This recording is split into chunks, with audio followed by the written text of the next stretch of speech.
এবার কিন্তু বেশি বেশি করছো তোমরা। ওদের মেয়ে ওরা যা ইচ্ছে করুক, তুমি বাধা দেওয়ার কে? আফতাব বলল ওদের মেয়ে ছিল, এখন পিহু আমার বাড়ির বউ। তাহমিনা বলল হয়নি, সবটাই অভিনয় ছিল বলেছো তুমি। আফতাব বলল ভুল জানো সবাই, সবার জানার আড়ালেও একটা সত্যি আছে। আয়াজ বলল কি সত্যি? আফতাব আয়াজের দিকে তাকিয়ে হালকা হেসে বলল বাবা হিসেবে আমি একটু বেশি স্বার্থপর, ছেলের খুশির জন্য একটা কেন হাজারটা অন্যায় করতে পারি। আয়াজ বলল আব্বু। আফতাব বলল মনে আছে প্রিয়তাকে পিহু ভেবে আমি একটা অন্যায়ের কথা বলেছিলাম, তুমি চলে আসায় সেটা আর বলা হয়ে ওঠেনি। আয়াজ বলল হ্যাঁ। আফতাব বলল পিহু অভিনয় করার জন্য মিথ্যা বিয়েতে রাজি হলেও প্রকৃতপক্ষে তোমাদের সত্যি সত্যি বিয়ে হয়ে গেছে। ইসলামী শরিয়া মোতাবেক এবং আইন মোতাবেক তোমরা স্বামী স্ত্রী। কালেমা পড়ে কবুল বললে সে কি বিয়ে নকল হতে পারে? পিহু মনে করেছিল হুজুর সাহেব নকল, কিন্তু না, উনি সত্যি সত্যি বিয়েটা পড়িয়ে দেন আমার কথাই। আর তোমাদের বিয়ের রেজিস্ট্রেশন নামও পাঠিয়ে দিতে বলেছি। এরপর আর আমার ছেলের বউকে অন্য কোথাও বিয়ে দিতে পারবে না। আয়াজ খুশিতে আফতাবকে জড়িয়ে ধরে। আফতাব ছেলের খুশিতে ভীষণ খুশি হলেন।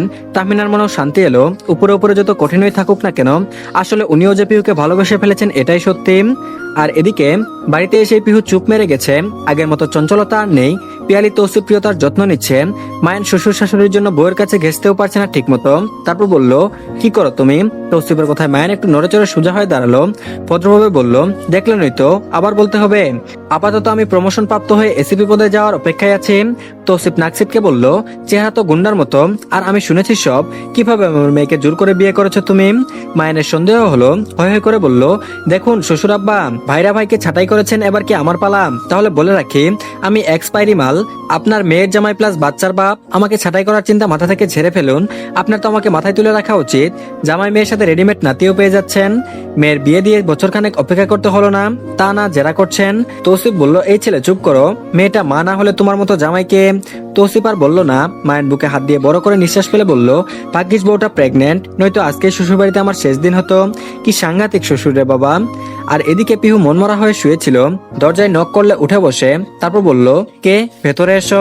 মায়ের দাঁত বের করে হেসে বলল টুকি, ইটস মি শালিকা।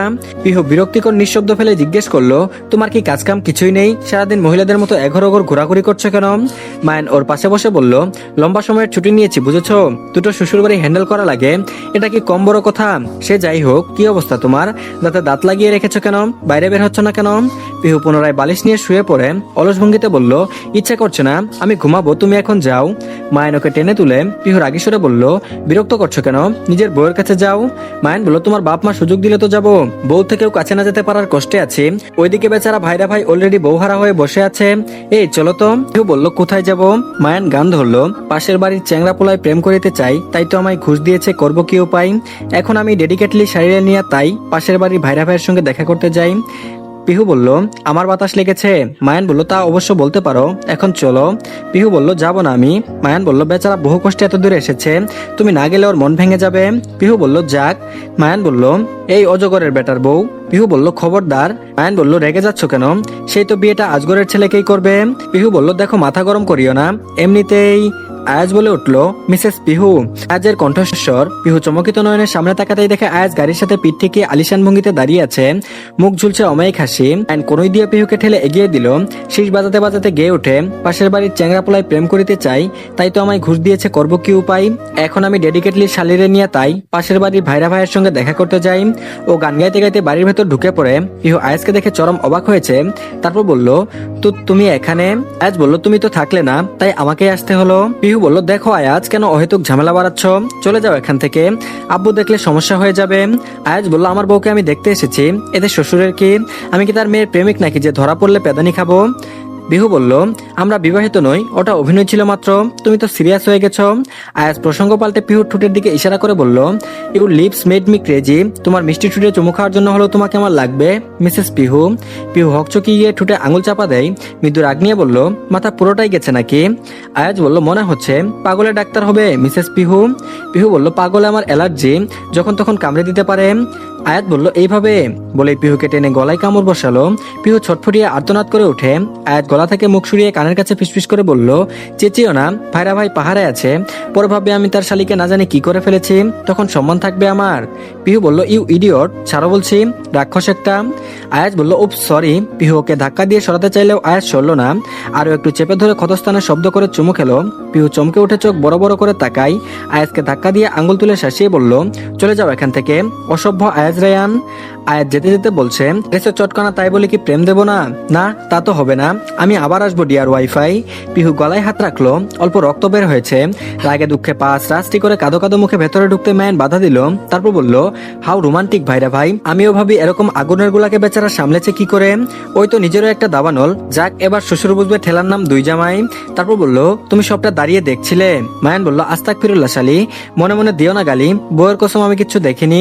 পিহু বলল, নাটক বাজ এক একটা, সরো। পিহু রাগ দেখিয়ে ভেতরে যেতে মায়ানের ফোনে কল এলো। ও হাসি মুখে কল রিসিভ করে বলল, কি অবস্থা? আজ বলল, ধন্যবাদ ভাইরা ভাই, এখন বিয়েটা পন্ডু করতে পারলেই কেল্লা ফতে। মায়ান বলল, মে হু না। আয়াজ বলল, তাই তো, ভাইরা ভাই যেখানে আপদ নাই সেখানে। দুজনেই হো হো করে হেসে উঠলো। মূলত মায়ান আয়াজ মিলে প্ল্যান করে এত কিছু করেছে। দুজনের উদ্দেশ্য ছিল পিহুর বিয়ে আটকে দেওয়া। আয়াজ চাইলেই পিহুকে ওদের নকল বিয়ে আসল ছিল বলে দিতে পারতো, কিন্তু যেহেতু বিয়েটা সম্পর্কে পিহু কিছুই জানে না, তাই শুধু শুধু পিহুর চোখে আফতাবকে ছোট করতে চাইছে না। তার পিয়ালির ঘর হয়ে আসছিল। প্রতিমতো বাহুতে শক্ত টান লেগে ছিটকে পড়তে মায়ান শক্ত হাতে ওকে আগলে নিল। বড় পিলারের পাশে চেপে ধরে প্রিয়তার ঠোঁটে আঙুল চেপে ধরে সতর্কতা মিশ্রিত গলায় বলল, শু, আমি চেঁচিও না। প্রিয়তার চোখ পিটপিট করে তাকাই। মায়ানের ঠোঁট থেকে হাত সরিয়ে নেই। প্রিয়তা আশেপাশে দেখে নিয়ে ফিসফিস করে বলল, কি করছেন? আব্বু আম্মু দেখে ফেললে তখন কি করবে? মায়ান বলল, কি ভাববে, আমি কি পরপুরুষ? ওনাদের মেয়ের জামাই হই আমি। প্রিয়তা মায়ানের গাল টিপে দিয়ে হেসে বলল, কি চাই? এভাবে টেনে আনলেন কেন? যদি প্রেমে পড়ে যেতাম? বলল, আমি ধরে ফেলতাম না। বলে প্রিয়তার কোমর জড়িয়ে নিজের কাছে নিয়ে আসে। আদরে গলায় ডেকে বলল, পাখি শোনো না। প্রিয়তা বলল, বলুন। মায়ান বলল, চারিদিকে এত অপ্রেমের ছড়াছড়ি দেখে আমার ভীষণ প্রেম প্রেম পাচ্ছে, চলো কোনো চিপাই চাপাই প্রেম করি। প্রিয়তা বলল, সবাই ঠিক আছে, কিন্তু লুকিয়ে চুরিয়ে প্রেম করতে হবে কেন? আমি না আপনার বউ। মায়ান বলল, ওহ নো, তুমি জানো এই বাড়িতে তো একটা প্রেম বিদ্বেষী আছে। কপাল কুচকে জিজ্ঞেস করলো প্রিয়তা, কে? মায়ান বলল, কেন তোমার বাবা? শ্বশুর পাইছি কপাল করে, জাদ্রেল একটা। আহা বেচারা আমার ভাইরা ভাই। প্রিয়তা বলল, দেখুন একদম আমার আব্বুকে নিয়ে কিছু বলবেন না। হ্যাঁ মানছি আয়াজের সাথে যেটা হয়েছে খারাপ হয়েছে, কিন্তু পিহু তো বলেছে সবটা অভিনয় ছিল। আর পিহু কি আয়াজকে ভালোবাসে? মায়ান বলল, যেমন বাপ তেমন মেয়ে। এই শুনো, কোনো অভিনয় টভিনয় ছিল না। তোমার বোন আয়াজের প্রেমে পা পিছলে পড়েছে, নেহাতি স্বীকার করছে না। তুমি চিন্তা করো না, ভাইরা ভাই কম যায় না, ঠিক পেট থেকে ভালোবাসি কথাটা বের করেই ছাড়বে। কথা বলল, আপনারা কি পরিকল্পনা করছেন? সন্ধিয়ান চোখে তাকিয়ে জিজ্ঞেস করলো প্রিয়তা। মায়ান বলল, সেসব তোমার জানা লাগবে না, আপাতত ঠেসে দুটো চুমু খেতে দাও তো। বলতে বলতে মুখটা প্রিয়তার মুখের দিকে এগিয়ে নিয়ে গেল। চুমু খেতে যাবে তখনই তৌসিফ গম্ভীর গলায় ডেকে ওঠে, পিলারের পেছনে কে রে? বেশ মায়ানের মুডের দফা হয়ে গেল। মায়ানকে অল্প ধাক্কা দিতেই উল্টো পাশ দিয়ে রুমে চলে যায়। তৌসিফ মায়ানকে দেখে এগিয়ে আসে। তারপর বলল, তুমি এখানে কি করছিলে? মায়ান বলল, মশা মারছিলাম। আপনার বাড়িতে এত মশা, সারাক্ষণ বিরক্ত করছে আর রক্ত খাচ্ছে। একটা মশা তো আবার হাতির সাইজের। তৌসিফ বলল, নামেই পুলিশ, কাজকাম তো সব চোরের মতন। মায়ান বলল, আপনিও তো শ্বশুর মশাই, কিন্তু কাজকর্ম তো সব ভিলেন মার্কা। তৌসিফ বলল, কি বললে? মায়ান বলল, কিছু না শ্বশুর মশাই, যান না, শাশুড়ি আম্মা ডাকছে বোধ হয়। তৌসিফ চলে যেতেই মায়ান বিড়বিড় করে বলল, নিজের বউয়ের কাছে ঠিক হয়ে যাবে, আর আমি গেলেই গোয়েন্দার মতো ছোক ছোক করতে বেরিয়ে পড়বে। আর এদিকে খাওয়া দাওয়ার পাট চুকিয়ে যে যার মতো শুয়ে পড়েছে। প্রিয়তাও ঘুমিয়ে পড়েছে দেখে মায়ের নিঃশব্দে ওর পাশ থেকে উঠে পড়ে। সরতে লাগলে হাতে টান অনুভব করে। প্রিয়তার হাতের ভাঁজে মায়ের আঙুল আটকে রয়েছে। ওর ঘরে প্রিয়তাই ওর আঙুল নিজের হাতের সাথে পেঁচিয়ে নিয়েছিল হয়তো। মায়ের মুচকি এসে হাত ছাড়িয়ে নিল, একটু ঝুঁকে কপালে চুমু খেয়ে বলল, লাভ মিশনে যাচ্ছি পাখি, তারপর সবকিছু আগের মতো হয়ে যাবে। পিহু বালি জড়িয়ে ঘুমিয়ে আছে। ওর রুমের বারান্দা বারবার নিচ থেকে ফিসফিস করে আওয়াজ শোনা যাচ্ছে। তারপর বলল, পিহু কি ঘুমিয়ে পড়েছে? মায়ান বলল, একদম, পুরো বাড়ি ঘুমে মগ্ন, এটাই মোক্ষম সুযোগ, কাজে লেগে পড়ো। আয়াজ বলল, তুমি শিওর তো? আমার কিন্তু ভয় করছে। মায়ান বলল, আরে বেটা, পেয়ার কিয়া তো ডারনা কিয়া। আয়াজ বলল, তাও ঠিক, তাইলে উঠি, কি বলো? মায়ান বলল, হ্যাঁ জলদি করো। মায়ান আয়াজকে সিঁড়ি এগিয়ে দেয়। আয়াজ ভয়ে ভয়ে সিঁড়িতে পা রাখতে কেউ ওদের দিকে লাইট মারে, কণ্ঠে ঝংকার তুলে হাঁক ছাড়ে, এই কে রে ওখানে? মায়ান বলল, ভাইরা ভাই শ্বশুর মশাই। বেশ, মায়ানের সতর্কতা শুনে আয়াজ বিদ্যুৎ গতিতে সিঁড়ি বেয়ে উপরে উঠে গেল। দোতলা হয় বেশি ব্যাগ পেতে হলো না। মনে মনে মায়ানের শিখিয়ে দেওয়া গানটা গাই, পিয়ার কিয়া হতো ডরনা কিয়া। মায়ান এক লাথি দিয়ে সিঁড়িটা সরিয়ে ফেলে মাটিতে উবু হয়ে পড়ে। তৌসিফকে দেখে দুই হাতের উপরে ভর দিয়ে পুশ আপ দিতে লাগলো। তারপর বলল, তুমি এত রাতে এখানে কি করছো? মায়ান দাঁত বের করে হেসে বলল, ব্যায়াম করছি শ্বশুর আব্বা। তৌসিফ বলল, রাতে আবার ব্যায়াম করছো? দিনে কি করো? রাত দুপুরে জেগে থাকা তো চোরের লক্ষণ। তৌসিফ বারবার মায়ানকে চোর বলে অপমান করছে। বেচারা উঠে দাঁড়ায়, বেজার মুখ করে বলল, আমি একজন প্রশাসনের লোক, শ্বশুর আব্বা আমাকে বারবার চোর বলে কি প্রমাণ করতে চাইছেন? তৌসিফ তাচ্ছিল্য করে বলল, পুলিশ আর চোরের মধ্যে ফারাক এতটুকুই, পুলিশ দেখলে মানুষ সালাম দেয় আর চোর দেখলে পেদানি। মায়ান বলল, সরুন, আপনার মেয়ে একা আছে, যেতে দিন, আর আপনিও যান, শাশুড়ি আম্মা আপনাকে রাত দুপুরে বাসা থেকে বের হতে দেয় কি করে? মায়ান বেফাস কথা বলে তৌসিফ ধমকে ওঠে, তারপর বলে, শাট আপ, আর এখানে সিঁড়ি কিসের? মায়ান একটু ভয় পেয়ে যায়, তৌসিফ যদি সন্দেহ করে এরপর সিঁড়ি বেয়ে উপরে উঠতে চাইলেই তো চিচিং ফাঁক হয়ে যাবে, আয়াজ ধরা পড়লেই বিপদ। তারপর বলল, কিছু না, এমনি হয়তো দারোয়ান রেখে দিয়েছে, আমি সরিয়ে দিচ্ছি। তৌসিফ বলল, দাঁড়াও, এটা তো পরানের রুম, আমাকে দেখতে দাও, কোথাও আবার চোর টোর ঢুকে নিত। মায়ান দাঁত কিরমির করে বলল, আমার দুই ভাইরা ভাই চোর হলে তো আপনি একটা ডাকাত, আমাদের বউদের ডাকাতি করে ধরে রেখেছেন, শালার যেদিন আপনার বউকে হাইজ্যাক করবো ওই দিন বুঝবেন বউ হারানোর সুখ কাকে বলে। তৌসিফ সিঁড়ি বেয়ে উপরে উঠতে লাগলে পিয়ালির কণ্ঠ শোনা যায়, তারপর বলল, তোমরা এত রাতে এখানে কি করছো? ঘরে চলো। তৌসিফ বলল, না, এমনি পরানের রুমের সামনে এই সিঁড়িটা রাখা ছিল। পিয়ালি বলল, আমি দুপুরেই দারোয়ানকে দিয়ে রাখিয়েছিলাম গাছের ফল পাড়তে, পরে আর জায়গা মতো রাখা হয়নি। বড় জামাই? মায়ান বলল, জি শাশুড়ি আম্মা। পিয়ালি বলল, সিঁড়িটা সরিয়ে রেখো তো, আর আপনি চলুন। তৌসিফ আর কথা বাড়ালো না, পিয়ালির পেছন পেছন চলতে লাগলো। মায়ান স্বস্তি পেল, দ্রুত সিঁড়ি লাগিয়ে উপরে উঠে যায়। আয়াজ তখন রুমে পৌঁছে গেছে, তারপর বলল, ঠিক আছে সব? মায়ান বলল, হ্যাঁ, তুমি তোমার কাজ করো, কাল সকালে যেন শালি তোমাকে গালি দিয়ে হলেও শ্বশুরের কাছে গিয়ে বলে তোমাকে বিয়ে না করলে বাঁচবে না ও, ঠিক আছে? আয়াজ বলল, ডান, এবার যাও। মায়ান বলল, আচ্ছা আসছি, প্রয়োজন হলে কল দিও। আয়াজ বলল, ওকে, থ্যাংক ইউ ভাইরা ভাই। মায়ান বলল, মেনশন নট। মায়ান একটু ভয় পেয়ে যায়, তৌসিফ যদি সন্দেহ করে এরপর সিঁড়ি বেয়ে উপরে উঠতে চাইলে তো চিচিং ফাঁক হয়ে যাবে, আয়াজ ধরা পড়লেই বিপদ। তারপর বলল, কিছু না, এমনি হয়তো দারোয়ান রেখে দিয়েছে, আমি সরিয়ে দিচ্ছি। তৌসিফ বলল, দাঁড়াও, এটা তো পরানের রুম, আমাকে দেখতে দাও, কোথাও আবার চোর টোর ঢুকে নিত। মায়ান দাঁত কিরমির করে বলল, আমরা দুই ভাইরা ভাই চোর হলে আপনি তো একটা ডাকাত, আমাদের বউদের ডাকাতি করে ধরে রেখেছেন, শালার যেদিন আপনার বউকে হাইজ্যাক করবো ওই দিন বুঝবেন বউ হারানোর সুখ কাকে বলে। তৌসিফ সিঁড়ি বেয়ে উপরে উঠতে লাগলে পিয়ালির কণ্ঠ শোনা যায়, পিয়ালি বলল, তোমরা এত রাতে এখানে কি করছো? ঘরে চলো। তৌসিফ বলল, না, এমনি পরানের রুমের সামনে এই সিঁড়িটা রাখা ছিল। পিয়ালি বলল, আমি দুপুরে দারোয়ানকে দিয়ে রাখিয়েছিলাম গাছের ফল পাড়তে, পরে আর জায়গায় রাখা হয়নি। বড় জামাই? মায়ান বলল, জি শাশুড়ি আম্মা। পিয়ালি বলল, সিঁড়িটা সরিয়ে রেখো তো, আর আপনি চলুন। তৌসিফ আর কথা বাড়ালো না, পিয়ালির পেছন পেছন চলতে লাগলো। মায়ান স্বস্তি পেল, দ্রুত সিঁড়ি লাগিয়ে উপরে উঠে যায়। আয়াজ তখন রুমে পৌঁছে গেছে, তারপর বলল, ঠিক আছে সব?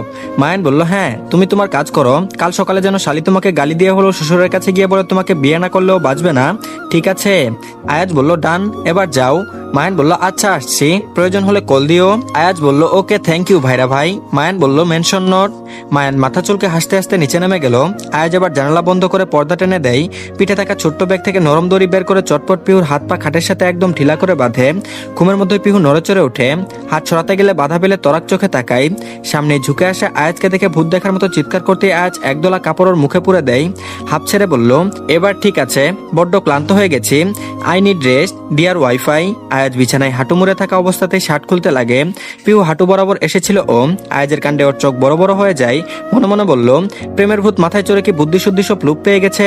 আয়াজ ততক্ষণে শার্ট খুলে ফ্লোরে ছড়ে মেরেছে, তাড়াহুড়ো চিন্তা সব মিলিয়ে ঘেমে গেছে বেচারা। কোনো কিছু না ভেবে পিহুর গায়ের উপর শটান হয়ে শুয়ে পড়ে। পিহু তৎক্ষণাৎ চোখ বুজে ফেলল, চোখ মেলে আয়াজের ভারী নিঃশ্বাসের আওয়াজে। আয়াজ দিব্যি ওকে কুলবালিশ বানিয়ে পেটে জুড়িয়ে বুকে মুখ গুজে শুয়ে পড়েছে। পিহু দীর্ঘশ্বাস ফেলল, একেই বুঝি বলে খুদা পাহাড় নিকলা চুহা। পিহু কি ভাবলো আর আয়াজ কি করলো? আর এদিকে প্রেম পাইছে হায়রে মনটা তোকে চাই রে, প্রেমের কিরা কইলজাতে লাফায় রে। মায়ান গুনগুন করে গান গাইতে গাইতে রুমে ঢুকে প্রিয়তা ভূতের মতো ঘুম ঘুম চোখে বসেছিল। তারপর বলল, কি ব্যাপার পাখি, তুমি ঘুমাওনি? মায়ান প্রিয়তার পাশে বসতে প্রিয়তার বুকের উপর মাথা এলিয়ে দেয়, ঘুম জড়ানো গলায় বলল, ঘুম আসছে না, আপনি কোথায় চলে গিয়েছিলেন? মায়ান বলল, আবার বলো। প্রিয়তা বলল, আপনি কোথায়? মায়ান বলল, এটা না, এর আগে কি বললে? প্রিয়তা চোখ ছোট ছোট করে ওর দিকে তাকিয়ে বলল, ঘুম আসছে না। মায়ান আচমকায় খুশি হয়ে গেল। প্রিয়তা সন্দিহান গলায় জিজ্ঞেস করলো, এত খুশি হওয়ার কি আছে? মায়ান বলল, খুশি হব না বলছো? চাঁদ্রেল শ্বশুরের জন্য দিনের বেলা প্রেমই করতে পারি না, রাতে তুমি ঘুমিয়ে পড়ো, আজকে সুবর্ণ সুযোগ, চলো না প্রেম করি, আবহাওয়া রোমান্টিক। প্রিয়তা এদিক ওদিক তাকিয়ে বলল, এই গরম আবহাওয়াকে আপনার কাছে রোমান্টিক বলে মনে হচ্ছে? মায়ান বলল, আরে প্রেমিকের কাছে রাতই কি দিনই কি আর শীত বর্ষা গ্রীষ্মই কি, সব মৌসুম ভালোবাসার মৌসুম, বুঝেছো? প্রিয়তা বলল, না, আর বুঝতেও চাই না, আপনি ভুলে যাচ্ছেন আমি প্রেগনেন্ট। মায়ান বলল, না তো, বউকে আদর করার বেশ সময় এটা, যত বেশি আদর তত জলদি বাবা হওয়ার সুযোগ। প্রিয়তা বলল, ছাড়ুন তো, আমার ওই ভুল, ঘুমাবো আমি। মায়ান বলল, দিনে তোমার বাবা, রাতে তুমি, আরে আমার দিকটাও তো একটু ভাববে। আমার কথা ছাড়ো, বেচারা আমার বাচ্চাটা। আমি কি তোমাকে আদর করতে চাইছি? তোমাকে আদর করা মানে আমার বাচ্চাকে আদর করা। তুমি একজন বাবার মৌলিক অধিকারে হস্তক্ষেপ করছো বলে দিলাম। প্রিয়তা বলল, জেলে ভরে দিন। মায়ান বলল, ভরবই তো, আমার মনের জেলে কয়েদ করে রাখবো। প্রিয়তা বলল, আপনি পুলিশ কম নাটকবাজ বেশি। মায়ান বলল, তোমার বোনও একই কথা বলে। প্রিয়তার চোখে মুখে আবার চিন্তা খেলে গেল, মনমরা হয়ে বলল, পিহু বোধহয় ভালো নেই। আম্মু বলেছিল পিহু এত নীরব থাকে না। মেয়েটা ও বাড়ি থেকে আসার পর থেকে কেমন যেন হয়ে গেছে। মায়ান প্রিয়তাকে টেনে কুলের মধ্যে নিয়ে নেয়, মাথায় আবেশে চুমু খেয়ে বলল, তোমাকে এসব চিন্তা নিতে হবে না, আমি আছি তো। তুমি শুধু আমাকে ভালোবাসবে, আমার বাচ্চার যত্ন নেবে, ব্যাস। আর এদিকে আজ ঘুমের মধ্যে বিড়বিড় করে বলল, মিসেস রায়ান, আমি তোমায় প্রপোজ করলাম কিন্তু তুমি কোনো রিপ্লাই দিলে না। আমি কিন্তু রিজেকশন পছন্দ করি না। জীবনে একটা মেয়েকেই প্রপোজ করেছি, যে আমার স্ত্রী, তার থেকে রিজেকশন জাস্ট নিতে পারবো না। আয়াজ এতটাই আলগা করে পিহুর হাত পা বেঁধেছিল যে ও একেবারে হাতের বাঁধন ছাড়িয়ে নিল। বুকের উপর ঘুমিয়ে থাকা আয়াজকে আর একটু নিবিড়ভাবে জড়িয়ে নিল। ঘুমন্ত অবস্থায় মুচকি হাসলো আয়াজ, তারপর বলল, কেন বারবার আমার জীবনে হস্তক্ষেপ করছে পরাণের স্বামী? আমার পক্ষে এই মুহূর্তে কাউকে ছাড়াই পসিবল না। আব্বুকে কথা দিয়েছি আমি, আব্বুর কোনো কথার অবাধ্য হয়নি আজ পর্যন্ত। আমাকে দিয়ে এমন কিছু করিয়ে নিও না যাতে আমার আব্বু কষ্ট পায়। আজগরের বাড়ি থেকে পিহুকে আজ দেখতে এসেছে। পিহুর মন বেজায় খারাপ, শুধুমাত্র তৌসিফের মুখের দিকে তাকিয়ে কিছু বলতে পারছে না। পিয়ালির মুখেও খুশির ঝলক নেই। মেয়ের মনের অবস্থা তিনি নিশ্চয়ই বুঝতে পারছেন। প্রিয়তা পিহুর রুমে আসতেই পিহু আনমনে বলে ওঠে, ওরা কি চলে এসেছে? প্রিয়তা চাপা শ্বাস পেলে বলল, না, রাস্তায়, তোকে আব্বু তৈরি হতে বলল, আমি সেজন্যই এসেছি। পিহু বলল, ও তা দাঁড়িয়ে কেন? আয় শাড়ি পছন্দ করে দে, কুরবানির পশু আমি, দেখে তো পছন্দ হবেই, তাই না? প্রিয়তা বলল, পিহু বলল, সরি। প্রিয়তা বলল, সরি কেন বলছিস? পিহু বলল, মুখ ফুসকে সত্যি কথা বেরিয়ে গেছে তাই। পিহু তাচ্ছিলের হাসি দিল, ও কাকে কি বলবে, যেখানে নিজের মন কি চাই সেটাই বুঝতে পারছে না। প্রিয়তা বলল, এরকম করিস না বোন, আয়াজ অনেক ভালো মানুষ, আব্বুর সাথে কথা বলে সবটা মিটমাট করে নে প্লিজ। পিহু বলল, লাভ নেই, আব্বুর কথা আমি ফেলতে পারবো না। এই বিয়েটার সাথে আব্বুর সম্মান জড়িয়ে আছে, আর এমন তো নয় আমরা স্বামী স্ত্রী। প্রিয়তা বলল, ভালোবাসা বলেও তো কিছু একটা আছে নাকি? আমি দেখেছি আজকে কতটা ভালোবাসে তোকে। পিহু বলল, কিন্তু তোর জামাইটা লুচু কোয়ালিটির, তোকে ভালোবাসে কিনা সন্দেহ আছে। প্রিয়তা কপাল কুচকে জিজ্ঞেস করলো, সত্যি? পিহু বলল, হ্যাঁ হ্যাঁ, যা না জিজ্ঞেস করে আয়। প্রিয়তা রেগে বম হয়ে গেল। পিহুর নিজের বোন যখন বলছে তখন নিশ্চয়ই মায়ান কিছু তো উল্টাপাল্টা করেছে। প্রিয়তা বলল, যাচ্ছি আমি। পিহু বলল, যা না যা। প্রিয়তার আগে ফুসতে ফুসতে বাইরে বেরিয়ে গেল। পিহু বিছানায় বসে পেটে হাত দিয়ে হু হু করে হাসতে লাগলো। কালকে আয়াজকে ওর ঘরে ঢুকানোর শাস্তি এটা, এবার বুঝবে মজা। আর এদিকে আয়ন বলল, খুদার কসম বউ আমার, তুমি ছাড়া মনে মস্তিষ্কে শরীরে অঙ্গ প্রত্যঙ্গে আর কেউ নেই, টেস্ট করে দেখো আমি বিবাহিত ভার্জিন। প্রিয়তা বলল, সাধু সাদা হচ্ছে তাই না? আমার বোন বলেছে মানে নিশ্চয়ই আপনার মধ্যে কোনো ঘাপলা আছে। এই কি করেছেন জলদি বলে ফেলুন তো। মায়ান বলল, কিচ্ছু করিনি, সত্যি বলছি, অসহায় মুখ করে বলল মায়ান। প্রিয়তা সন্তুষ্ট হলো না, উল্টো হুঁশিয়ারি দিয়ে বলল, একবার পিহুর বিয়েটা হয়ে যাক, আমি বাপের বাড়ি থেকে কোথাও যাব না, আর আপনাকে এ বাড়ি ছাড়তে হবে, যত সব ঢঙ্গি পুরুষ মানুষ কোথাকার। মায়ান বলল, দিনে বউ রাতে শ্বশুর বিকেলে শালী, জীবনটা বেদনার হয়ে গেল না? আর এদিকে আজগর ওর বোন আর বোনের মেয়ে এসেছে পিহুকে দেখতে। আজগর নিজে থেকে বিয়েটা ঠিক করেছিল ছেলের কথাই। পিহুকে ভার্সিটিতে যাওয়ার পথে দেখেছিল, তখনই পছন্দ হয়ে যায়। বেশ বিয়ে পাকা, বাড়ির মেয়েরা শুধু ছবি দেখেছিল, এখন যখন বিয়েটা হবেই তাই একটু দেখতে আসা আর কি। প্রিয়তা পিহুকে সাজিয়ে গুছিয়ে ছেলেপক্ষের সামনে বসায়, পিয়ালি জুস নাস্তা নিয়ে এসে অতিথিদেরকে দেয়। মায়ের টেবিলের উপরে বসে এদিকেই বাঁকা চোখে তাকাচ্ছিল বারবার। বরাবরই ওর গরু বকরির মতো মেয়েকে শো করা পছন্দ না। মায়ের মতে এতে একটা মেয়ের আত্মসম্মানে হানি হয়। তারপর বলল, তা তোমার নাম কি মা? মায়ের পা দুলাতে দুলাতে ফট করে বলে ওঠে, ও মা, নাম না জেনেই বিয়ে ঠিক করে ফেললেন? মায়ের কথায় পিহু ফিক করে হেসে ওঠে। আজগরের বোনের মেয়ে তো চোখ বড় বড় করে তাকায় ওর দিকে, হয়তো ভাবছে দেখতে এত সুন্দর আর মুখের বলি যেন বন্দুকের গুলির মতোই তীব্র। তৌসিফ বসা অবস্থাতেই ঘাড় ঘুরিয়ে তাকালো মায়ানের দিকে। পিয়ালি হেসে বলল, আমার বড় জামাই একটু মজা করতে পছন্দ করে এই আর কি, সেসব ছাড়ুন, আর কি কি জিজ্ঞেস করার করুন। তারপর আবারও বলল, তোমার বাবার নাম কি? এবারও মায়ান জবাব দিল, ওইখানেই বসে আছে, ওনাকে জিজ্ঞেস করুন না, অযথা আমার শালিকে কেন কষ্ট দেবেন। তৌসিফ দাঁত কটমট করে তাকায়। মায়ান ফিচেল হেসে ডাইনিং থেকে একটা আপেল তুলে মজা নিয়ে কামড় দেয়। তারপর বলল, তোমার চুল দেখি একটু উঠে হেঁটে দেখাও তো, লম্বা কতটুকু একটু দেখি। মায়ান আবারও বলল, 4 ফুট 4 আনা আমার শালির হাইট দেখতে এসেছে, আর হেঁটে দেখাও নামে কি? আমার শালি কি ফ্যাশন শো করতে এসেছে? আশ্চর্য মহিলা, এরা কোথা থেকে আসে? আজগর পরিস্থিতি সামলে বলল, তুমি চুপ করো। তারপর আজগর তার বোনকে বলল, আরে ঠিক হইতো, বিয়ে ঠিক হয়ে গেছে। আর আপু, তুইও তো এখন কি এসব সেকেলে প্রশ্ন কেউ করে? মাঝখান থেকে ওর বোনের মেয়ে দুলা বলে ওঠে, দেখেছো মা, জামাইয়ের কেমন চেটাং চেটাং কথা, না জানি তার শালি কেমন হবে। ভাইয়াটা কেন যে এই মেয়েকে দেখে পাগল হলো। তারপর বলল, এই ননদি লাইক কুটনি, আমার শালি ও বাড়িতে যাবে না, বুঝেছো? তোমার মতো এক পিস ননদ থাকলে ওই বাড়িতে বউ আর টিকতে পারবে না। আজ ওই ঠিকঠাক, শাশুড়িও শান্তশিষ্ট ভদ্রনিষ্ঠ, আর ননদের ঝামেলা নেই, এই বিয়ে ক্যান্সেল করো তো। তৌসিফ বলল, প্রিয় তোর বোরকে নিয়ে যেত, মাথাটা মনে হয় একেবারে গেছে। আজগর বলল, কি বলে জামাই, আয়াজটা আবার কে? তৌসিফ বলল, কেউ না, জামাইয়ের অপছন্দে বিয়ে দিচ্ছি তো তাই একটু নারাজ আছে, চিন্তা করবেন না, পরে সব ঠিক হয়ে যাবে। মায়ের চলে যাওয়ার সময় দুলা ওকে আর চোখে তাকিয়ে দেখলে মায়ের শরীর দুলিয়ে গেয়ে ওঠে, দুলাদে দুলাদে দুলাদে রে পাগলা দুলাদে রে। দুলা তাড়াতাড়ি করে দৌড়ে বাড়ির বাইরে চলে আসে। আজকাল সুন্দর ছেলেদের মাথায় যে সমস্যা থাকে এটা ওর জানাই ছিল না। তৌসিফ আর আজগর মিলে বিয়ের দিন তারিখ ঠিক করে পরশুই আজগরের ছেলে আপন দেশে ফিরেছে, আর দু একদিনের মধ্যে বিয়েটা সেরে ফেলতে চান উনি। তৌসিফ হতে দ্বিমত করেননি, যত তাড়াতাড়ি বিয়েটা হয়ে যাবে তত দ্রুতই মায়ানকে বাড়ি ছাড়া করা যাবে। আর এদিকে পিহু ঘুমটা খুলে হনহনিয়ে বারান্দা হয়ে রুমে আসছিল, তখনই ওর পথ আগলে দাঁড়ায় মায়ান। পিহু বলল, তুমি? মায়ান বলল, এই বিয়েটা করো না শালি, জীবনটা গালাগালির হয়ে যাবে। পিহু বলল, তাতে তোমার কি? মায়ান বলল, আমার কি মানে? তুমি আমার 10টা না 5টা না একটা মাত্র শালি, আর ভাইরা ভাই নিজে পছন্দ মতো না হলে শ্বশুরকে জব্দ করা মুশকিল হয়ে যাবে। পিহু বলল, পথ ছাড়ো, তোমার কথা শোনার মতো সময় নেই আমার কাছে। মায়ান ওকে সাইড দিয়ে পিলারে পিঠ থেকে উচ্চ শব্দে গেয়ে ওঠে, বাগানে যখনই আমি যাই মাঝে মাঝে একটা পোলা দেখতে পাই, বোরকা পরা গায়ে আবার কেটস পরেছে, একটা বোরকা পরা ছেলে শালির অপেক্ষায় রয়েছে। পিহু যেতে নিয়ে ফিরে আসে, মায়ানের কলার টেনে ধরে জিজ্ঞেস করলো, কি সব বলছো, এখন আবার এটা বলো না যে আয়াজ। মায়ান বলল, ভাইরা ভাই বাগানে তোমার অপেক্ষা করছে, শ্বশুরের হাতে পড়ার আগে দেখা করে নাও। পিহু বলল, ওহ নো, দুটো মিলে কি শুরু করেছো বলো তো। পিহু শাড়ির আঁচল কোমরে জড়িয়ে বাগানের দিকে দৌড়ে যাই। বাগানে পাইচারিরত তৌসিফকে দেখে পিহুর পা থেমে গেল। তারপর বলল, আব্বু তুমি? পিহু কিছুটা ভয় পেয়ে জিজ্ঞেস করলো। তৌসিফ ফোন পকেটে ভরে বলল, এই তো বাড়িতে বিয়ে, লোকজনদের দাওয়াত করতে হবে না, তুমি এখানে যে? পিহু বলল, এমনি। তৌসিফ বলল, যাও রুমে গিয়ে রেস্ট নাও, আর চিন্তা করো না পরান, আপন ভালো ছেলে তোমাকে সুখে রাখবে। পিহু মাথা নত করে মাথা নাড়ায়। তৌসিফ মেয়ের মাথায় আদুরে হাত রেখে চলে যায়। পিহু ধীর পায়ে এগিয়ে আসছিল, তখনই কেউ পেছন থেকে ওর হাত জড়িয়ে ধরে। পিহু আটকে উঠে চিৎকার করতেই আয়াজ হৈ হৈ করে বলে ওঠে, আমি আমি চুপ চুপ করো। তৌসিফ ছুটে এসেছে, তারপর বলল, কে, কি হলো? পিহু হকচকিয়ে যায়, এখন কি জবাব দেবে। বোরকা পরা মেয়েটাকে দেখে তৌসিফ প্রশ্ন করলো, এটা কে পরান? পিহু আমতা আমতা করে বলল, আমার বান্ধবী রহিমা। তৌসিফ বলল, ও। আয়াজ পিহুর পেছন পেছন রয়, বিনয়ী ভঙ্গিতে সালাম দিয়ে চিকন স্বরে বলল, কেমন আছেন আঙ্কেল? শুনলাম পিহুর বিয়ে, তাই দেখা করতে এলাম। তৌসিফ বলল, ওহ ভালো করেছো, পরনের বিয়েতে এসো কিন্তু তোমার দাওয়াত রইল। আয়াজ বিড়বিড় করে বলল, শালার শ্বশুর আমার বউয়ের বিয়েতে দাওয়াত দিচ্ছে, আজ তো একটা খাটাস। মুখে বলল, হ্যাঁ হ্যাঁ কেন নয়, আমি না আসলে কি আর বিয়ে হবে? তৌসিফ বলল, তাই তো, বান্ধবীরা না আসলে চলে, পরানোকে বাড়িতে নিয়ে এসো। পিহু বলল, না না থাক আব্বু, এখনই চলে যাবে ও। পিহু বলল, হ্যাঁ হ্যাঁ একটু কথা বলেই চলে যাবে। তৌসিফ বলল, আচ্ছা তোমরা গল্প করো, আমি আসছি। আয়াজ বলল, যান না যান। আপদ বিদায় হলো। তারপর বলল, এই কি সমস্যা তোমার, আবার বোরকা পরে এসেছো, কেন করছো এসব? দুনিয়াতে কি মেয়ের অভাব পড়েছে? আমার পেছনে কেন হাত ধুয়ে পড়েছো বলো তো? আয়াজ মেকআপ সরিয়ে বাতাস খেতে খেতে বলল, দুনিয়ায় পিহুর বড্ড অভাব বুঝলে, তাই তো নাওয়া খাওয়া ছেড়ে এই মেয়েটার পেছনেই পড়েছি। পিহু বলল, লাভ নেই। আয়াজ বলল, লাভ ক্ষতির হিসেব কে করে, আমার তো তোমাকে লাগবে ব্যাস। পিহু বলল, শুনলে না আব্বু কি বললো, বিয়ে ঠিক হয়ে গেছে আমার।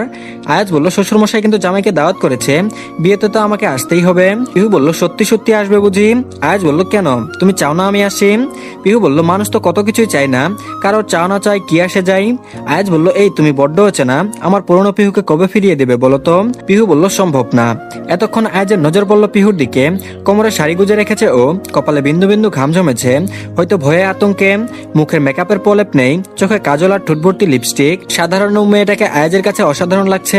তারপর বলল, তোমাকে সুন্দর লাগছে, আমার বাড়িতে যখন যাবে সবসময় সেজেগুজে থাকবে, যদিও তুমি যেমন ভাবে থাকো না কেন আমি তো তোমারই আঁচলে বাঁধা। ঠিক এইভাবে বলে পিহুর শাড়ির আঁচল আঙুলে পেঁচিয়ে নিল। পিহু আজ প্রথমবার আয়াজের কথায় লজ্জা পেল, লজ্জায় গালে লালিমা দেখা দিল ওর। ওদের এই রোমান্টিক মুহূর্তে মায়ানের কর্কশ গলায় গান শোনা গেল। গান কম, সতর্কবাণী বেশি গলা চলে। মায়ান গাইছে, শ্বশুর আইছে ভাইরা ভাইরে, এবার তুই কাইটা পর রে, শ্বশুর দেখলে পরে মায়ের পর্ব সব পিঠে রে, বাঁচা বাঁচা বাঁচারে, আপন প্রাণ বাঁচারে। মায়ানের সতর্কবার্তা শুনে আয়াজ পিহুর কপালে চুমু খেয়ে উন্মুক্ত পেটে চিমটি কেটে তাড়াহুড়ো করে বলল, এই তিলটা দেখার অধিকার একান্তই আমার, এটাকে লুকিয়ে রাখো। ডিয়ার ওয়াইফাই, আসছি আমি, পরে আবার দেখা হবে। পিহু হতভম্ব চোখে আয়াজের চলে যাওয়া দেখলো। ছেলেটা হাওয়ার বেগে আসে আর হাওয়ার বেগে চলে যায়, পেছনে ফেলে যায় পিহুর বিস্ময়ে ভরা মুখটা। আসসালামু আলাইকুম সবাইকে, ভালোবাসার নীল ঠিকানা গল্পের 35 নম্বর পার্ট। তো বেশি কথা না বলে চলুন গল্প শুরু করা যাক। বিয়ের আর মাত্র 3 দিন বাকি আছে। এদিকে আজকে চান্দুলালকে কোর্টে তোলা হবে। প্রিয়তা যেহেতু প্রত্যক্ষদর্শী, সরাসরি খুন হতে দেখেছে, তাই ওকে সাক্ষী দিতে যেতে হবে। মায়ান ভেবেছিল হয়তো তৌসিফ এই অবস্থায় প্রিয়তাকে যেতে দেবে না, কিন্তু আর যাই হোক শ্বশুরটা ন্যায় অন্যায় বুধ আছে। তারপর বলল, সাবধানে যেও। আর এই যে তুমি? মায়ান এদিক ওদিক তাকিয়ে নিজের দিকে ইঙ্গিত করে জিজ্ঞেস করলো, আমি? তৌসিফ বলল, হ্যাঁ তুমি। আমার মেয়েদের খেয়াল রাখবে, এমনিতেই খুন খারাপের বিষয়, আমার কাজ না থাকলে আমিও যেতাম, তোমার উপরে আমার বিন্দুমাত্র ভরসা নেই। মায়ান বলল, ভরসা করতে শিখুন শ্বশুর মশাই। এই আমার বাচ্চায় আপনাকে আগে নানা ডাকবে, ভাইরা ভাইয়ের মতো আমাকে রিপ্লেস করার কোনো সুযোগ তো নেই। তৌসিফ বলল, হয়েছে, এবার যাও পরান। পিহু বলল, জি আব্বু। তৌসিফ বলল, প্রিয়র খেয়াল রেখো, তুমি আমার ভরসা। পিহু বলল, ঠিক আছে আব্বু, তুমি একদম চিন্তা করো না, আমি থাকতে আপুর কিচ্ছু হবে না। তৌসিফ মেয়ের মাথায় হাত রাখেন। প্রিয় তার ভালো লাগে, ওর বাবা মা ওকে কতটা ভালোবাসে, অথচ এতগুলো বছর প্রিয়তাকে ওদের আদর ভালোবাসা থেকে দূরে ছিল। তৌসিফ আবারও বলল, সাবধানে যেও মা। প্রিয়তা বলল, ঠিক আছে আব্বু। পিহু গিয়ে মায়ানকে কনুই দিয়ে গুতা মারে। মায়ান ফোন পকেটে রেখে জিজ্ঞেস করলো, কি সমস্যা? এখন কি মস্করা করার সময়? কিছু লাগলে বলো। তুমি তো আবার আমার বিয়ের জুতো চুরি করতে পারোনি, অবশ্য তার জন্য আমি তোমার জন্য যা করেছি সব কষ্ট লাঘব হয়ে যাবে। পিহু বলল, আবার কি করছো তুমি? কাকে কল করছিলে? মায়ান বলল, করেছিলাম কাউকে, আমি আবার শান্তশিষ্ট পত্নীভক্ত ভদ্রলোক, শালিকেও একা ছাড়া যাবে না, তাই ব্যবস্থা করলাম। পিহু বলল, এসবে আয়াসকে টানবে না বলে দিলাম, ওকে ওর মতো থাকতে দাও। মায়ান বলল, বাহ, মাথায় দেখে সবসময় ভাইরা ভাই ঘুরতে থাকে, তা মনের কি হাল কবে স্বীকার করবে বলো? পিহু বলল, জীবনেও না। মায়ান বলল, ওয়েট, মফিজ কল করেছে। মফিজ বলল, স্যার আপনারা কোথায়? 8 ঘন্টার মধ্যে উপস্থিত হতে হবে। মায়ান বলল, বের হয়েছি, আসছে আমরা, তুই ওদিকটা সামলা। মফিজ বলল, ঠিক আছে স্যার। মায়ান বলল, চলো এখন বের হতে হবে। মায়ানের পুলিশের গাড়ি, ও গিয়ে ড্রাইভিং সিটে বসলো। প্রিয়তা পিহু পেছনে বসলো। মায়ান ঘাড় ঘুরিয়ে বলল, শালি আমার বউকে সামনে পাঠাও। পিহু বলল, কেন, আমার কাছেই থাকুক, ধরে নিয়ে যাব। রাস্তার যা অবস্থা, ঝাঁকুনি লেগে পেটে ব্যথা পেলে তখন। মায়ান বলল, তুমি নারী সব বুঝো, শুধু পুরুষের মন বুঝো না। পিহু বলল, এখানে মন বোঝাবুঝির কি আছে? প্রিয়তাও সাই দিয়ে বলল, থাকি না বোনের সাথে, আর আমার একটু ভয়ও লাগছে। মায়ান বলল, মেয়েদের ভয় ডর লাগলে জামাইকে জাপটে ধরতে হয়, বোনকে নয়, জলদি সামনে এসো। পিহু বিরক্ত হয়ে প্রিয়তাকে নামিয়ে দেয়, তারপর বলল, যা আপু, না গেলে তোর বর সামনে এগোবে না, ভিলেন একটা। প্রিয়তার আগে কটমট করতে করতে মায়ানের পাশে বসলো। কত সুন্দর দুই বোন গল্প করতে করতে যেত, ভয়টাও একটু কমতো, তা না, খারাপ লুক একটা। মায়ান প্রিয়তার মুখের দিকে তাকিয়ে চূড়া হাসি দিল, বাম হাত বাড়িয়ে প্রিয়তার পিঠের পেছনে দিয়ে আলতো করে জড়িয়ে ধরলো। প্রিয়তা তরাক চোখে তাকায়, হাপ্পাস করতে করতে পিহুর দিকে তাকাতেই ব্রেক কষলো। অমনি কোথা থেকে আয়াস দৌড়ে এসে একলাপে পিহুর কুলে ঘেসে বসলো। তারপর বলল, কেমন আছো ওয়াইফাই? পিহু দাঁত কিরমির করে মায়ানের উদ্দেশ্য চেঁচিয়ে বলল, এই ছিল তোর মনে? মায়াং ড্রাইভিং এ মনোযোগ দিয়ে উচ্চ গলায় বলল, যে যার মালপত্র সামলাও, এখন গাড়ি চলবে হাওয়ার গতিতে। মায়ান প্রিয়তাকে আগলে নেই, ধীরে চালালে পিহুকে সামলানো যাবে না, তাই হাই স্পিডে গাড়ি চালাচ্ছে ও। পিহু পড়ে যাওয়ার ভয়ে আয়াজের দিকে এগিয়ে আসে। আয়াজ দুষ্টু হেসে ওকে 2 হাত দিয়ে বন্দি করে নেই। পিহু রাগী দৃষ্টিতে তাকালো।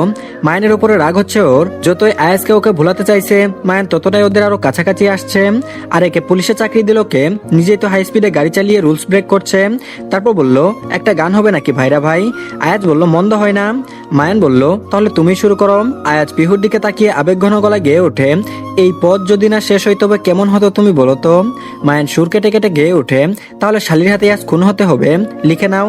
আয়াজ হকচকিয়ে যায়, পিহুর দিকে তাকাতেই বুঝলো মায়ান ভুল কিছু বলেনি। আয়াজ বুকার মতো হেসে ওঠে, তারপর বলল, এবার তোমার পালা। মায়ান গলা পরিষ্কার করে নেয়। প্রিয়তা উৎসুক হয়ে মায়ানের দিকে তাকিয়ে আছে, নিশ্চয় মায়ান আয়াজের মতো ওকে নিয়ে রোমান্টিক কোনো গান গাইবে। কিন্তু মায়ান গাইল, বলতে চেয়ে মনে হয় বলতে তবু দেয় না শ্বশুর, বউটাকে কত ভালোবাসি। চলতে গিয়ে মনে হয় শ্বশুর বাড়ির দেওয়ালটা হাই বড্ড উঁচু তারকাটাই খেরাম, তাই তো একে আমি ফিরে ফিরে আসি, শুধু বারে বারে একই কপাল আমার। বউটা বুঝে না, শ্বশুরটা ভালো না, আমার কি প্রেম আর হবে না? সবেতেই বাপকে তুলে কটাক্ষ করায় প্রিয়তা খেপেছে আজ, কিন্তু আয়াজ মায়ানের প্রতিভাকে সম্মান দিল, শরীরের সমস্ত এনার্জি দিয়ে হাততালি দিয়ে বাহবা দেয়। মায়ান খুশিতে গদগদ হয়ে বলল, এবার বাড়ি চলুন, আমার আব্বুকে নিয়ে কটাক্ষ করা বের করছি। মায়ান বলল, বাড়ি যাওয়ার দরকার কি, চলো না সবাই মিলে পালিয়ে যাই। আয়াজ পেছন থেকে বলে উঠল, তার আগে রেজিস্ট্রি অফিসেরও এখান থেকে ঘুরে গেলে ভালো হতো না? মায়ান বলল, তাও ঠিক, শুভ কাজ সেরে নেওয়া যাবে। শালি রাজি আছো তো? পিহু বলল, গাড়ি থামাও, সাথে তোমাদের ফাজলামিও, অসহ্যকর নাটকবাজ এক একটা। পিহু আগে নামে প্রিয়তা ধীরে নামলো। মফিজ বাইরেই ছিল, মায়ানদের দেখে এগিয়ে আসে, তারপর বলল, এই মফিজ। মফিজ বলল, ম্যাডাম ভাড়া নাই 38। পিহু হেসে ফেললো। মফিজ নিজেও লজ্জা পায়। প্রিয়তা ওকে তানিমার কথা জিজ্ঞেস করে। মফিজ বলল, এই তো আর 2 মাস পরে ডেলিভারি, আপনার কথা অনেক বলে ভাবি, একবার গিয়ে দেখা করে আসবেন। পিহু বলল, অবশ্যই, শরীরটা খারাপ তো তাই যাওয়া হয় না। মফিজ বলল, বুঝতে পারছি, সময়টাই এমন, আচ্ছা বাইরে দাঁড়িয়ে থাকবেন না, ভেতরে আসুন, একটু পরে জজ সাহেব আসবেন। পিহু বলল, চান্দুকে আনা হয়েছে? মফিজ বলল, হ্যাঁ স্যার, একটু পর কোর্টে পেশ করা হবে। মায়ান বলল গুড, আচ্ছা চলো ভেতরে যাই। নির্দিষ্ট সময়ে শুনানি শুরু হলো। সমস্ত প্রমাণ চান্দুলালের বিপক্ষে। এত এত মার্ডার, চোরাকারবারি, নিজের বোনকে খুন, সব মিলিয়ে চান্দুলালের ফাঁসির রায় হয়। প্রিয়তা একটু আগে সাক্ষী দিয়ে সিটে এসে বসেছে। হাত পা হয়ে কাঁপছিল ওর। চান্দুলাল, পিহু, প্রিয়তাকে একসঙ্গে দেখে ফুঁসছে। পিহু তীক্ষ্ণ দৃষ্টিতে তাকালো চান্দুর দিকে। হয়তো চোখের ইশারায় বুঝিয়ে দিল ওর বোনের দিকে চোখ দিলে পিহু ওই চোখ উপড়ে ফেলবে। তারপর বলল, তুই ঠিক আছিস? পিহু বলল হুম। মায়ান বলল, নে পানি পান কর। প্রিয়তা পানি পান করলো। এখন একটু ভালো লাগছে। মায়ান অফিসিয়াল কথাবার্তা বলছে। আয়াজ প্রিয়তার জন্য খাবার নিতে গেছে। সকালে চিন্তায় না খেয়ে বেরিয়ে পড়েছে। এতক্ষণ খালি পেটে থাকা উচিত হবে না। চান্দুলালকে নিয়ে যাওয়ার সময় ও ক্ষিপ্ত হয়ে কর্মরত পুলিশ অফিসারের থেকে রিভলভার ছিনিয়ে নেয়। বিনা বাক্য প্রিয়তার দিকে তাক করে। এতক্ষণ চুপ করেছিল। ওকে যখন মারতেই হবে তখন প্রিয়তা পিহুকেও বাঁচতে দেবে না। এই দুই বোন মিলে ওর জীবনটাকে নরক বানিয়ে দিয়েছে।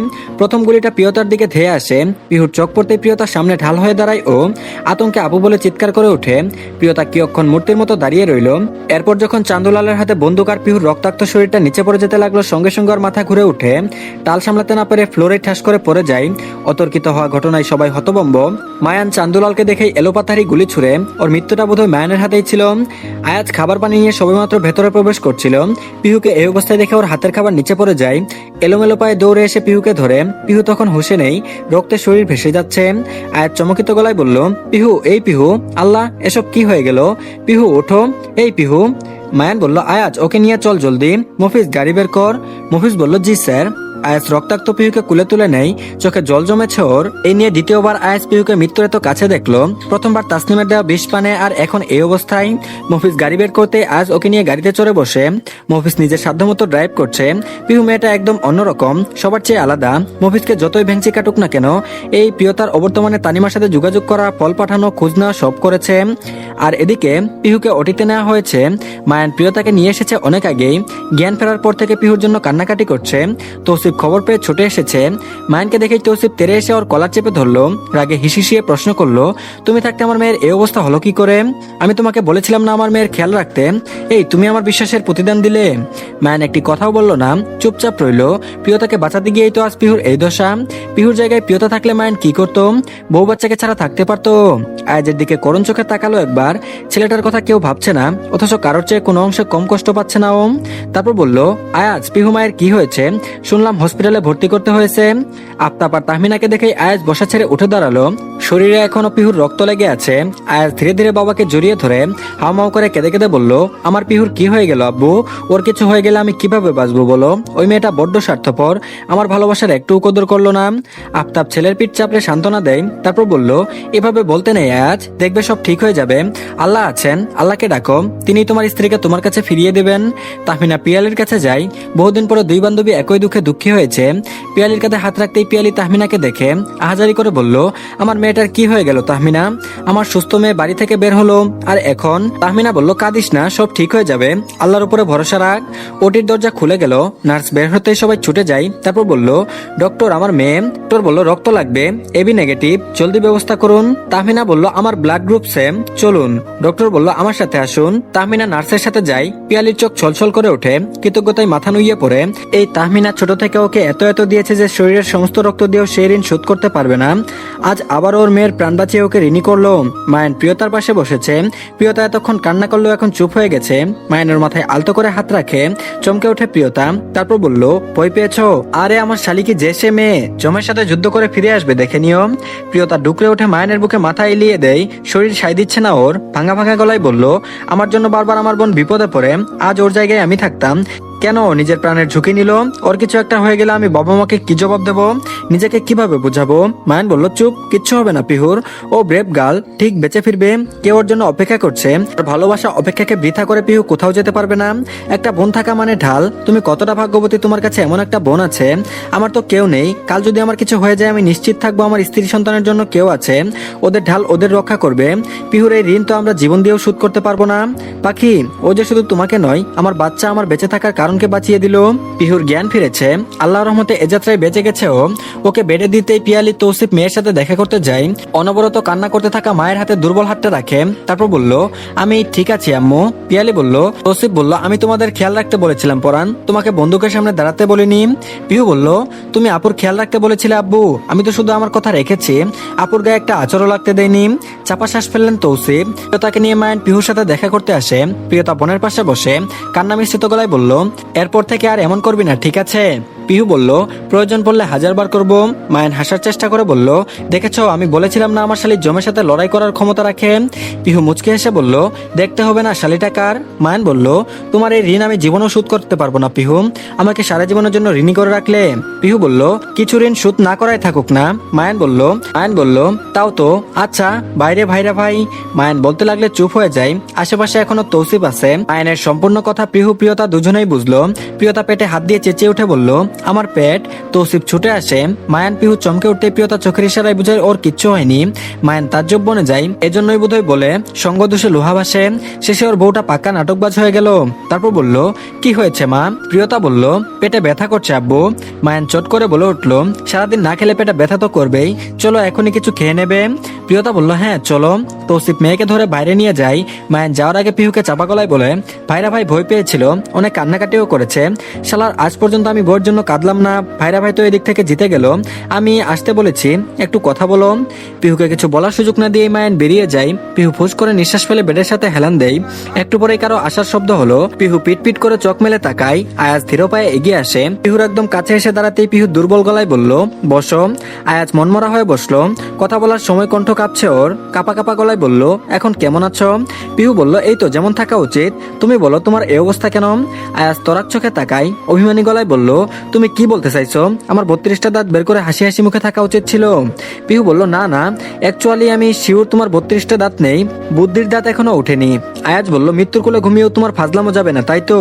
পিহু বলল, জীবনটা একটা মজা, সিরিয়াস জীবনযাপন করে মজাটাকে নষ্ট করতে চাইছি না। আয়াজ বলল, আমি কিন্তু সিরিয়াস। পিহু বলল, আমাকে নিয়ে? তাহলে বলবো অপাত্রে দান করেছো, আমার চেয়ে অনেক ভালো মেয়ে তুমি পাবে। আয়াজ বলল, আমার তো ভালো কাউকে দরকার নেই, একটা খারাপ উগ্র সাহসী আর হৃদয়হীনাকে লাগবে আমার। পিহু বলল, হৃদয়হীনা? হাসালে। হৃদয়হীনার কাছে কেন আসো বারবার? কিসের এত টান তোমার আমার উপরে? তো ধন্যবাদ সবাইকে। এই পার্টটি এই পর্যন্তই, পরবর্তী পার্টও দিয়ে দেওয়া হয়েছে, সবাই দেখে নেবেন। তার আগে সবাই প্লিজ চ্যানেলটিকে সাবস্ক্রাইব করে দিন। আর ভালো থাকবেন সবাই, আল্লাহ হাফেজ।